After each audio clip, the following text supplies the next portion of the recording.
Hello students, next topic is that Carnot cycle and Carnot heat engine. So first of all, આ Carnot cycle જેને Carnot heat engine પણ કહેવામાં આવે છે, it is one type of hypothetical cycle છે. Hypothetical means કે આ સાયકલને સમજવી થોડીક અઘરી છે અને પ્રેક્ટિકલી આ સાયકલ પોસિબલ નથી, બરાબર.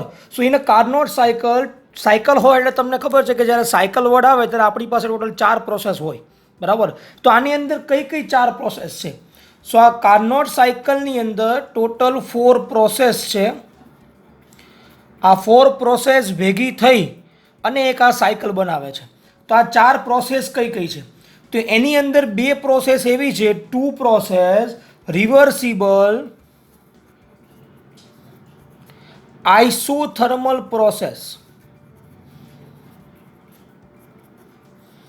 બરાબર છે. ઓકે, નેક્સ્ટ બીજી બે પ્રોસેસ કઈ છે? તો બીજી 2 પ્રોસેસ છે 2 રિવર્સિબલ એડિયાબેટિક પ્રોસેસ. ટૂંકમાં આ સાયકલની અંદર ટોટલ 4 પ્રોસેસ છે. 2 પ્રોસેસ છે reversible isothermal process and 2 process are adiabatic process. Isothermal process એટલે એવી પ્રોસેસ કે જેની અંદર ટેમ્પરેચર કેવું રહે? કોન્સ્ટન્ટ રહે. અને એડિયાબેટિક પ્રોસેસ એટલે એવી પ્રોસેસ કે જેની અંદર હીટ સપ્લાય થશે નહીં, બરાબર.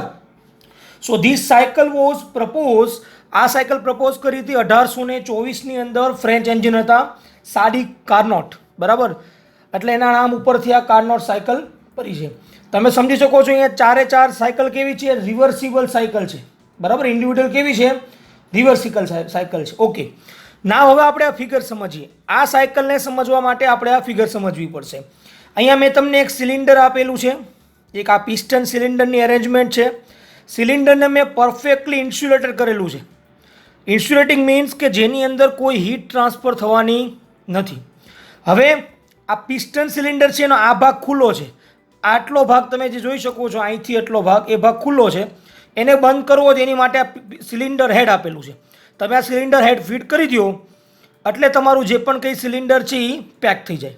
ત્યાં સુધી આ સિલિન્ડર ખુલ્લું છે, બરાબર. ઓકે, હવે આ સાઇઝનું મેં હીટ સોર્સ અને હીટ સિંક પણ લીધા છે, બરાબર. થોડી સાઇઝ નાની ફિગરમાં ડ્રો કરી છે પણ આ સાઇઝ જેટલા જ હોય, બરાબર. ઓકે, હવે આની અંદર તમારે સમજવાનું શું છે? આ હીટ સોર્સ કહેવાય T1. T1 એટલે કે ઓલવેઝ હાયર ટેમ્પરેચર, એક પ્રકારનો હીટ સોર્સ આપેલો છે જેમાંથી ટેમ્પરેચર કેવું છે? એનું હાઈ છે. આ હીટ સિંક છે કે જેમાં કેવું હશે? લોઅર ટેમ્પરેચર હશે, બરાબર. આ સિલિન્ડર જે હેડ છે એ પ્રોપર ઇન્સ્યુલેટિંગ છે. આ તમે બંધ કરી દો, તમારા પિસ્ટન સિલિન્ડર કેવું થઈ જાય? પેક થઈ જાય. ઓકે, નાવ હવે મેં આ પીવી ડાયાગ્રામ ડ્રો કર્યો છે કાર્નોટ સાયકલનો. આપણી પાસે 4 પ્રોસેસ છે, 2 રિવર્સિબલ આઇસોથર્મલ પ્રોસેસ ને 2 રિવર્સિબલ એડિયાબેટિક પ્રોસેસ, બરાબર. ઓકે, તમને એક્સપાન્શન અને તમે કમ્પ્રેશન પણ જાણો છો. પિસ્ટન સિલિન્ડરમાં એક્સપાન્શન અને કમ્પ્રેશન કોને કહેવાય? તમારું પિસ્ટન અહીંથી અહીંયા સુધી મૂવ થાય તો એ પ્રોસેસને શું કહેવાય? એક્સપાન્શન કહેવાય. તમારું પિસ્ટન પાછું એની જગ્યા આવે તો એને શું કહેવાય? કમ્પ્રેશન કહેવાય. ઇટ મીન્સ કે આની અંદર કોઈ સપોઝ આઇડલ ગેસ ફિલ કરેલો હોય તો શરૂઆતમાં શું થાય? ગેસ આ બધો ધક્કો મારે એટલે એક્સપાન્શન થાય. પિસ્ટન આ બાજુ મૂવ થાય તમારા ગેસને કેવું કરે? કમ્પ્રેસ કરે, બરાબર. તો એક્સપાન્શન અને કમ્પ્રેશન પ્રોસેસ સમજાઈ ગઈ. ઓકે, નાવ આ 4 પ્રોસેસને આપણે હવે પીવી ડાયાગ્રામના ફોર્મની અંદર સમજીએ. સો પહેલી પ્રોસેસ છે આઇસોથર્મલ એક્સપાન્શન. 2 પ્રોસેસ છે, એમાંથી એક આઇસોથર્મલ એક્સપાન્શનમાં ગઈ, then adiabatic expansion, then isothermal compression અને એડિયાબેટિક કમ્પ્રેશન. 4 પ્રોસેસ આ રીતે ડિવાઈડ કરી છે, બરાબર. આઇસોથર્મલના 2 ભાગ પડ્યા, આઇસોથર્મલ અને આઇસોથર્મલ. તો આઇસોથર્મલ એક્સપાન્શન એ થાય અને આઇસોથર્મલ કમ્પ્રેશન એ થાય. એડિયાબેટિક કમ્પ્રેશન પણ થાય, એડિયાબેટિક એક્સપાન્શન પણ થાય, બરાબર. તો આ 4 પ્રોસેસને સમજાવી છે. હવે the cylinder head is Carnot engine behave alternative perfect conductor or perfect insulator. આ સિલિન્ડર હેડ છે એ ઇન્સ્યુલેટિંગ તરીકે પણ વર્તે અને પરફેક્ટ કંડક્ટર તરીકે પણ વર્તે, એટલે કે એમાં હીટ ટ્રાન્સફર થાય, બરાબર. Heat is cause to flowed into working fluid by the application of high temperature energy source during the expansion. આપણે એક્સપાન્શનમાં શું કરશું? શરૂઆતની અંદર સોર્સને અહીંયા મૂકશું એટલે એમાંથી હીટ, સોર્સમાંથી હીટ કોને મળશે? અંદર પિસ્ટન સિલિન્ડરને મળશે, બરાબર. ધેન આ કવર લગાડી દેશું, પછી કવર કાઢી નાખશું, પછી સિંક લગાડશો એટલે હીટ કેમાંથી અહીંથી ટેમ્પરેચરમાં ફ્લો થશે? લોઅર ટેમ્પરેચરની અંદર. ઓકે, ધેન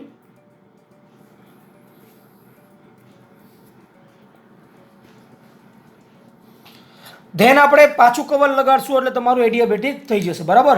ઓકે, હવે આની અંદર અમુક એઝમ્પશન લેવી પડશે કાર્નોટ સાયકલની અંદર.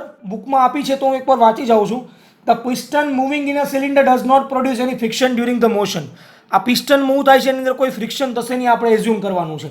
The cylinder head is arrange such a way that it can be perfect heat conductor or heat insulator. મેં વાત કરી કે સિલિન્ડર હેડ છે એ તમને પરફેક્ટ એઝ અ ઇન્સ્યુલેટિંગ તરીકે પણ વરસશે અને એઝ તમારે એઝ અ કંડક્ટર તરીકે પણ તમારે વરસશે. બરાબર. થર્ડ છે the wall of cylinder and piston are consider a perfect insulating of heat.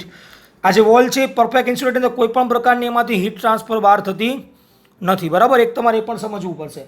Heat transfer does not affect the temperature of source sink. જો કોઈ પણ પ્રકારનો હીટ ટ્રાન્સફર થાય તો સોર્સ અને સિંકના ટેમ્પરેચરમાં કોઈ ફેર પડતો નથી.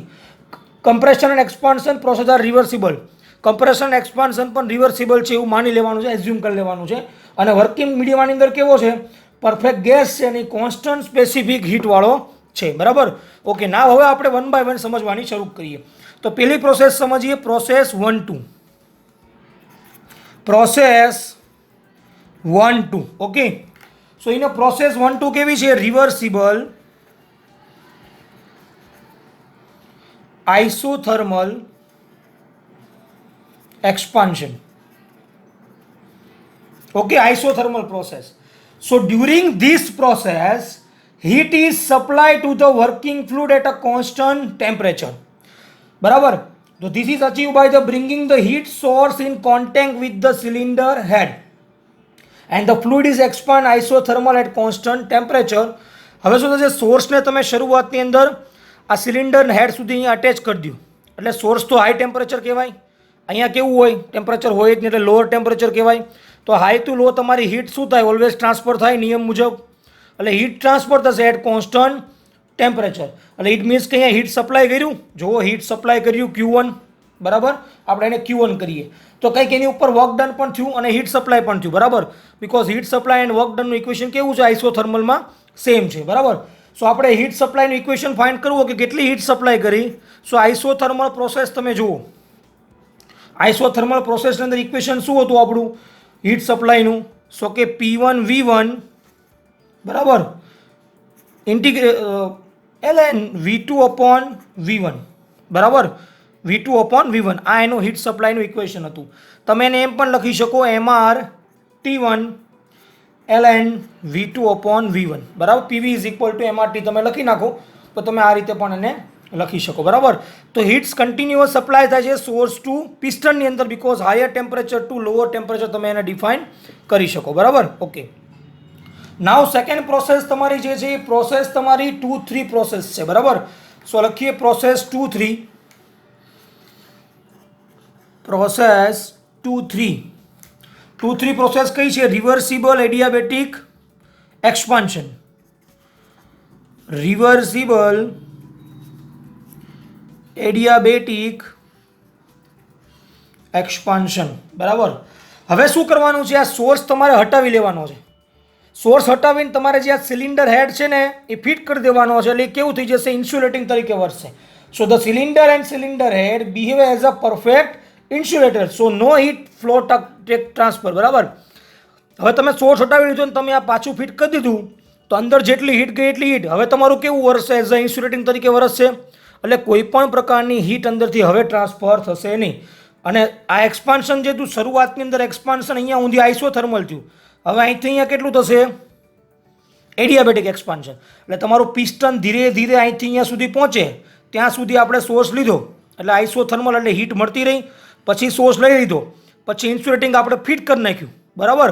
અને બાકીનું જે અડધું એક્સપાન્શન છે એ કેવું થઈ ગયું? એડિયાબેટિક થઈ ગયું. એટલે આખું એક્સપાન્શન જુઓ તો અડધું આઇસોથર્મલ ને અડધું કેવું થઈ ગયું? Adiabatic expansion. ઓકે. સો ના એડિયાબેટિક એક્સપાન્શન માટેનું આપણું ઇક્વેશન શું છે? તો એડિયાબેટિક એક્સપાન્શનનું આપણે જો પણ વર્કડન હવે અહીંયા કેવું થશે? એકચ્યુઅલ વર્કડન તમારું ફાઇન્ડ કરવું હોય W23 માટે તો શું થશે? P2 V2 minus P3 V3 gamma -1. બરાબર. અને કોમન લખવું હોય તો MCV T1 માઇનસ T2 પણ તમે લખી શકો. આ ઇક્વેશન તમને આઇસોથર્મલ અને એડિયાબેટિક જે પ્રોસેસ છે એમાં તમને ખ્યાલ આવશે ફર્સ્ટ સેમ બીએમની અંદર પાસે, બરાબર. ડિપ્લોમા સ્ટુડન્ટ માટે તો આપણે ઓલરેડી ભણ્યા જ છીએ થર્મોડાયનેમિક્સમાં, એટલે કોઈને ઇશ્યુ હશે નહીં, બરાબર, ચેપ્ટરની અંદર. ઓકે, ના હવે પ્રોસેસ 3-4. હવે કમ્પ્રેશન અહીંયા સુધી પહોંચી ગયું પિસ્ટન. હવે પાછું કમ્પ્રેસ થશે. શરૂઆતની અંદર જે કમ્પ્રેશન થશે ને એ કેવું થશે? આઇસોથર્મલ કમ્પ્રેશન થશે. અને અડધું કમ્પ્રેશન કેવું થશે? એડિયાબેટિક કમ્પ્રેશન, બરાબર. સો એ બે માટે પાછું આપણે ઇક્વેશન લખવાનું છે. પણ તમારું જે આઇસોથર્મલ થાય એમાં હવે આપણે સિંક ફિટ કરવાનું. તો અહીંયા ટેમ્પરેચર વધારે હશે, આનું ઓછું હશે, એટલે આની અંદર એ મૂવ થશે હીટ, એટલે હીટ રિજેક્ટ થશે, એટલે હીટ રિજેક્ટ થઈ જુઓ. અને બાકીનું અડધું છે પાછું ઇન્સ્યુલેટિંગ કરી નાખો, એટલે પાછું કેવું થઈ ગયું? એડિયાબેટિક. કોઈ પણ પ્રકારની હીટ ટ્રાન્સફર થશે નહીં. તો પ્રોસેસ 1-2 અને પ્રોસેસ 2-3 માટે હવે આપણે લખવાનું રહેશે. ઓકે, તો પ્રોસેસ 3-4 છે રિવર્સિબલ આઇસોથર્મલ પ્રોસેસ. તો એમાં હીટ રિજેક્ટ કેટલી થશે? Q2 is equal two P3V3 ln V3/V4. એને તમે એવું પણ લખી શકો MrT2 ln V3/V4, બરાબર. સેમ 4-1 માટે work done P1V1 minus P4V4 upon gamma minus 1. એને તમે શું લખી શકો? MCV T1 માઇનસ T2 પણ લખી શકો, બરાબર. ઓકે, હવે આનું આપણે એફિશિયન્સી ફાઇન્ડ કરવી હોય, બરાબર. તો એફિશિયન્સીનું ઇક્વેશન શું થાય? Efficiency is equal two output upon input. Output શું હોય? આપણી પાસે નેટ વર્ક ડન હોય, બરાબર. અને ઇનપુટ શું હોય? હીટ ઇનપુટ, એટલે કે Q1 હોય, બરાબર. તો આપણે પહેલાં નેટ વર્ક ડન ફાઇન્ડ કરવું પડશે. તો નેટ વર્ક ડન ફાઇન્ડ કરવું હોય તો કેટલું થાય? Work done by the system or the system, બરાબર. એટલે ટૂંકમાં ચારેનો આપણે સમ કરવો પડશે. તો શું થશે? W12 W23. આ કેવું છે? Work done by the system. અને work done on the system એટલે 3-4 અને 4-1, બરાબર. તો ઇક્વેશન શું થાય? તમે વસ્તુ વેલ્યુ મૂકતા જાય કે MrT1 ln V2/V1, than MCV. હું બધા બીજા ઇક્વેશન લઈશ, સેકન્ડ ઇક્વેશન, બરાબર. MrT2 ln V3/V4 and MCV T1 minus T2. આ બધા ઇક્વેશન ક્યાંથી આવ્યા? ઉપરના જે 4 ઇક્વેશન લખ્યા એ 4 મેં ઇક્વેશન અહીંયા લખી નાખ્યા છે, બરાબર. ઓકે, નાવ તમારે જો MCV T2 માઇનસ T1 આ માઇનસ થાય એટલે આ તો બે ઉડી જશે, બરાબર. તો વધશે શું? ખાલી MrT1 ln V2/V1 minus MrT2 ln V3/V1, બરાબર. આ તમારી પાસે નેટ વર્ક ડનનું ઇક્વેશન ખાલી આવ્યું, બરાબર. હિયર આપણે કેન્સલ થઈ જાય બંને, બરાબર. ઓકે, તો હવે આપણે એફિશિયન્સીનું ઇક્વેશન ફાઇન્ડ આઉટ કરવું હોય તો શું થાય? Thermal efficiency is equal two output upon input net work done upon heat supply, બરાબર. ઓકે, તો વેલ્યુ મૂકતા જઈએ. નેટ વર્ક ડન આપણે હમણાં ફાઇન્ડ કર્યું. શું ફાઇન્ડ કર્યું? MrT1 ln V2/V1 MrT2 V3/V4. Heat supply કેટલું હતું? કોમન MrT1 ln V2/V1, બરાબર. MR નીકળી જાય બધી બાજુથી, તો વધે શું? T1 ln V2/V1 T2 V3/V4 અને T1 ln V2/V1, બરાબર. MR કેન્સલ થઈ જાય બધી બાજુથી. ઓકે, આ આપણું ઇક્વેશન આવ્યું. ઓકે, હવે થોડુંક સમજો. હજી આને સિમ્પ્લિફાય કરીએ. પ્રોસેસ 2-3 આપણી કેવી હતી પ્રોસેસ? તો કે એડિયાબેટિક પ્રોસેસ હતી, બરાબર. પ્રોસેસ 4-1 કેવી હતી? એડિયાબેટિક પ્રોસેસ હતી. તમે ફિગરમાં જોઈ શકશો, બરાબર. સો એનું આપણે ઇક્વેશન હજી કોમન કરીએ. શું થાય?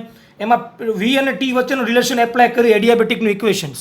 તો 2-3 માટે શું થાય? V2/V3 is equal to T2/T1 gamma minus 1. એડિયાબેટિકમાં PVT રિલેશનશિપ છે. અને 4-1માં શું થાય? V1/V4 is equal to T2/T1 gamma minus 1/ગામા માઇનસ 1. બેમાં 1/ગામા માઇનસ 1 આવશે. આ ઇક્વેશન છે P અને V વચ્ચેનું રિલેશન એડિયાબેટિક પ્રોસેસમાં, બરાબર. હવે આ બંને ઉપરથી કોમન શું થાય કે તમે V2/V3 is equal two V1/V4 લખી શકો, બરાબર. તો તમે એવું પણ લખી શકો કે V2/V1 is equal two V3/V4. Change કરી નાખું, બરાબર. તો અહીંયા મૂકવાની છે જ્યાં V2/V1 છે સોરી V3/V4 છે ને V2/V1 મૂકી શકો તો અહીંયા તમે મૂકી શકો V2/V1. તો તમે જુઓ એ બધું ln V2/V1 કોમન નીકળી જાય બધામાં. તો વધે શું ખાલી T1 - T2/T1. That's cold the efficiency equation of the Carnot cycle. હજી સિમ્પ્લિફાય કરવું હોય તો 1 - T2/T1 પણ તમે કહી શકો. બરાબર. હવે અમુક ઓબ્ઝર્વેશન છે. આ જે પણ કંઈ થર્મલ એફિશિયન્સી છે ઇન્ડિપેન્ડન્ટ છે વર્કિંગ ફ્લુઇડ આરે. ડિપેન્ડન્ટ અપોન કોના ઉપર છે ખાલી એવું સાબિત થાય ટેમ્પરેચર ઉપર ડિપેન્ડન્ટ છે એવું તમે આ ડેરિવેશન ઉપરથી સાબિત કરી શકો.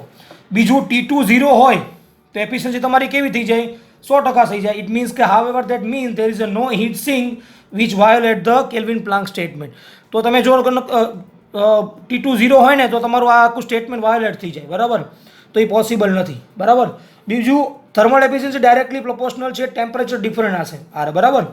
સો એ પણ તમે ડિફાઇન કરી શકો. અને T1 ને T2 સેમ હોય તો તમારું વર્ક ડન પણ 0 થાય અને થર્મલ એફિશિયન્સી પણ કેવી થશે 0 થશે. બરાબર. તો આ રીતે આપણે કાર્નોટ સાયકલ આજે સ્ટડી કર્યું છે.